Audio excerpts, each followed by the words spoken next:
Jadi kembali ke pertanyaan Kang Firman, ya, apakah gelap itu tidak sadar, terang itu sadar? Bukan maksud saya. Ya. Karena sadar itu sebetulnya pertemuan antara yang dicari dengan yang mencari. Pertemuan antara yang disembah dengan yang menyembah. Kalau sudah tidak ada dua lagi, itulah kesadaran. Baru ayah, baru. Oke, begitu saya gambar ya supaya gampang. Pokoknya kalau di Jelekong saya sukanya nulis. Gini. Ini kan ada si A, kemudian ada si B, ada si C, ada si D, ya. Banyak sekali nih, ya. Ya, yang aku manusia. Tapi tidak punya sifat kemanusiaan. Makanya begitu orang kehilangan sifat kemanusiaan, coba lihat tuh. Jadi tidak adil, jadi tidak beradab. Ya kan? Makanya kan saya sering ditanya, kenapa saya bangun pusat pelatihan hidup sehat ini? Karena saya sedang ikut membangun peradaban. Nah, peradaban itu salah satunya adalah dari kata adab. Jadi mengembalikan manusia ke adabnya, supaya manusia itu kesifati sifat-sifat Tuhan. Kalau kesifat-sifat Tuhan jadi beradab. Gitu, ya? Oke. Nah, kesadaran tuh adanya di sini nih. Nih, kesadaran. Kesadaran. Itu ya, Kang Firman. Kesadaran itu ada di sini. Jadi kesadaran itu apa? Ketika kita ini tidak merasa dua lagi. Saya dengan Allah itu tidak terpisah. Karena Allah mengatakan bahwa aku bersama kamu, bahkan lebih dekat daripada urat nadi lehermu. Tetapi itu kan baru knowledge. Allah ngasih info bahwa Allah itu bersama kita. Itu knowledge ya. Apakah setiap orang merasakan kebersamaan dengan Allah? Itu kan yang jadi pertanyaan. Allahnya bersama kita, tapi kita tidak merasa bersama. Bahkan kita merasa sendiri, merasa kesepian, kan begitu. Harusnya kan kalau bersama tidak merasa kesepian dong, walaupun lagi sendiri. Ya, gitu. Nah, ketika kita sudah mencapai satu keadaan di mana saya tidak merasa terpisah lagi, karena aku yang kecil ini sudah lenyap pada aku yang besar. Sehingga setiap saat itu yang ada itu ya Allah. Nah, itu namanya sadar. Paham ya? Paham ya? Nah, supaya gampang nih, karena kita kadang-kadang juga suka ngomong kesadaran, tapi nggak jelas. Jadi kesadaran itu sebenarnya pertemuan lah. Aku yang kecil dengan aku yang besar. Ketika lenyap sepenuhnya, ingat ya, lenyap itu bukan lenyapnya tubuh. Tapi lenyapnya itu adalah lenyap keakuan kita. Gitu. Ngerti ya? Maka itu namanya kesadaran. Yes ya?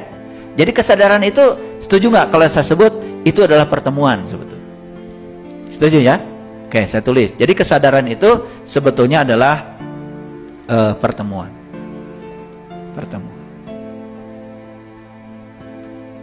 Nah, makanya kan di dunia ini ada manusia cuma dua aja, yang sadar dan yang tidak sadar. Bukan tidak bersama dengan Allah, karena Allah tidak pernah meninggalkan dia, tapi dia tidak merasakan pertemuan itu. Ya, setuju ya? setuju ya? Oke. Nah kita ini kan selama ini membayangkan seolah-olah ya, ini ada berapa banyak nih manusia ini? Berapa? Ada 5 ya? Bukan. Ini sebenarnya 8 miliar. Ilusi optik berarti ayah. Ya. Sebenarnya 8 miliar. Cuman ya kalau saya gambar 8 miliar maksud saya gak selesai gitu kajian. Terus aja saya gambar. Oke. Jadi maksud saya ini 8 miliar sebetulnya. Siapa ya? Kalian salah tadi menangkap. Ini 8 miliar sebetulnya.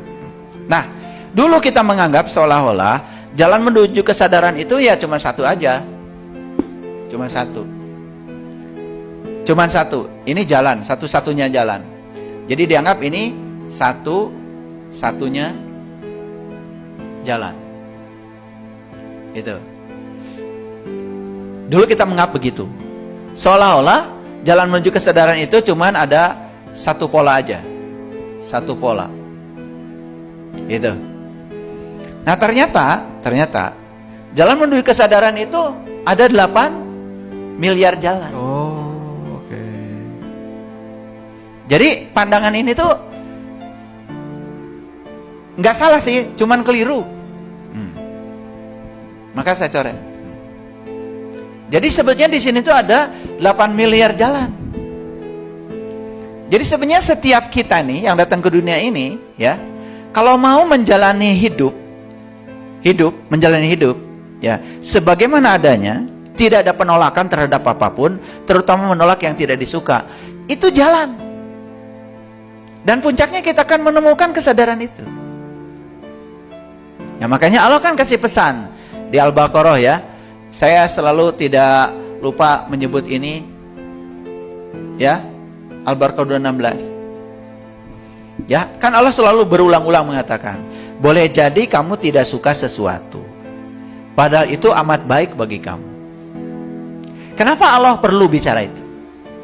Karena manusia itu kebanyakan dikendalikan oleh egonya, oleh pikiran palsunya. Ego, pikiran palsu, dia itu instan. Senangnya apa yang disebut baik oleh dia. Makanya ada yang disebut buruk oleh dia, walaupun itu baik menurut Allah, maka si ego ini pasti akan melakukan penolakan. Jadi kalau menolak yang kita tidak suka itu berarti apa, Kang Firman? Berarti kita, ya, berhenti tuh di tengah jalan. Kalau itu jalan kita, itu yang memperlambat kita untuk sampai di kesadaran. Karena menolak terus. Ayah, ayat ini relevan nggak dengan misalnya kan di komunitas ada bagaimana kita mengambil keputusan? Bagaimana baiknya saja. Itu relate tidak dengan ayat ini? Enggak. Oke. Karena kalau yang itu ya keputusan yang dibuat oleh manusia. Ayat itu mengatakan bahwa Allah sedang mengatakan bahwa sekalipun kamu tidak suka, udah kamu jalanin aja. Kamu belajar bertahan dalam ketidaknyamanan dengan sabar, karena aku menunggu di sana loh, gitu. Aduh. Gitu sebetulnya. Aduh. Nah sekarang kita setiap ada yang tidak suka, tolak. Tidak suka, tolak. Betul nggak? Merubah. Ada yang tidak suka dari pasangan, cerai. Dan dikira kita, ketika kita itu menghindar dari satu yang tidak disuka itu, kita pikir kita ini bebas. Itu yang keliru. Justru kita itu sedang mengundang yang sama berulang-ulang.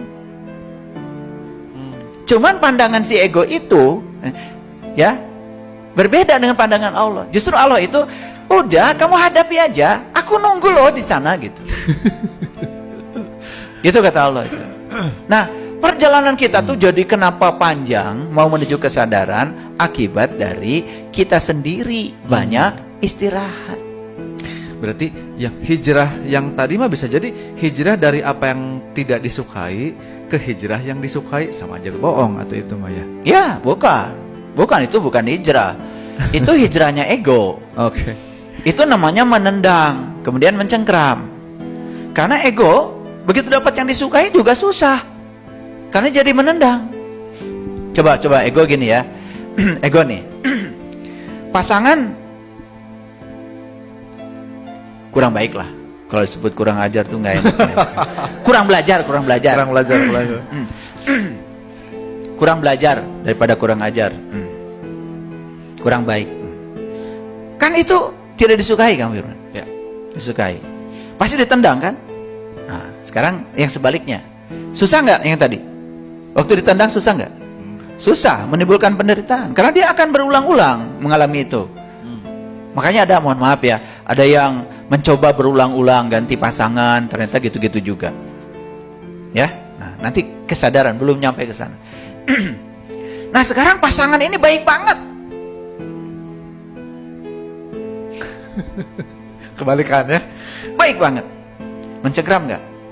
Mencengkram. Susah nggak? Ada. Susah, jadi takut kehilangan, betul nggak? Terus yang mana yang nggak susah? Kan dua-dua juga menimbulkan kesusahan. Ego ya, ego. Kalau dilihat oleh ego.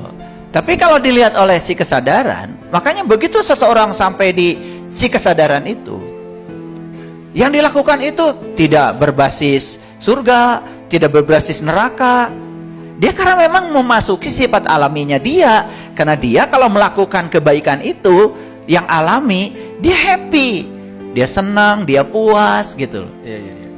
Saya tuh pengennya begitu di kajian ini tuh. Jadi dari sini tuh kita nyebrang ke sana, sudah kita melakukan kebaikan tuh sudah tidak ada benar, tidak ada salah gitu loh. Ya, pokoknya semua itu baik-baik aja dan kita happy di semua situasi. Itulah yang namanya ganjil. Makanya di bulan Ramadan kita harus melaksanakan sholat ganjil. Nah, tapi nggak ngerti, malah sholatnya 1, 3, 5, 7 kan gitu. Betul nggak? Jadi tidak memanai itu. Betul jumlah rakaatnya ganjil, tapi esensinya bukan itu. Witir itu artinya kita membebaskan diri dari sudut pandang yang dualitas. Ya. Gitu. Karena kalau masih begitu, kan dua-duanya juga menderita kan tadi. Suami kurang belajar menderita. Suami baik banget juga menderita. Betul nggak? Wah, pokoknya dijaga ketat gitu, jika perlu pakai satpam gitu kan menderita juga. Betul nggak? Nah itu yang penting ya. Nah jadi yang kedua, boleh jadi kamu menyukai sesuatu, malah itu racun bagi kamu. Sebetulnya Allah itu menyatakan di bagian akhir dari ayat itu, wallahu ya'lamu wa antum la ya'lamu. Allah itu tahu, sedangkan antum ente nggak tahu, itu aja. Nah kita itu disuruh sadar supaya bahwa kita tuh nggak tahu sebenarnya, Kang Firman. Sudah ikut taunya Allah aja, Nyerah aja. Nah kita ini kan suka bilang Allah maha tahu, Allah maha sabar, betul nggak? Allah. Jadi seolah-olah yang harus maha itu cuma Allah gitu loh. Padahal bagian dari dirinya itu sudah ada di sini, namanya ruhku. Harusnya kita itu sadar bahwa sebenarnya kita ini sebetulnya harus mewarisi itu, karena kita diutus ke dunia ini untuk membawa sifat-sifatnya. Ingat ya sekali lagi, kita datang ke dunia itu untuk membawa sifat-sifatnya. Nah, saya kasih tahu ya, semua orang yang di dunia sekarang sudah membawa sifat-sifatnya, coba perhatikan, hidupnya itu ya selaras aja. Selaras gitu. Karena sudah membawa sifat-sifatnya. Gitu. Pengasih, penyayang, penyabar, lembut, bijaksana. Itu pasti kan? Yang ditarik juga secara alami begitu. Alami. Tidak memaksakan rasa sabar, tidak memaksakan syukur. Ah ya. Gitu. Makanya kalau lagi marah, sadar kita itu marah gitu. Tidak usah ditekan, sadar kalau kita marah. Lagi sedih nggak apa-apa. Sedih itu nggak apa-apa. Normal. Ya, jangan ditekan kesedihan. Saya sedang sedih, nggak apa-apa. Akui bahwa kita sedih, nggak apa-apa.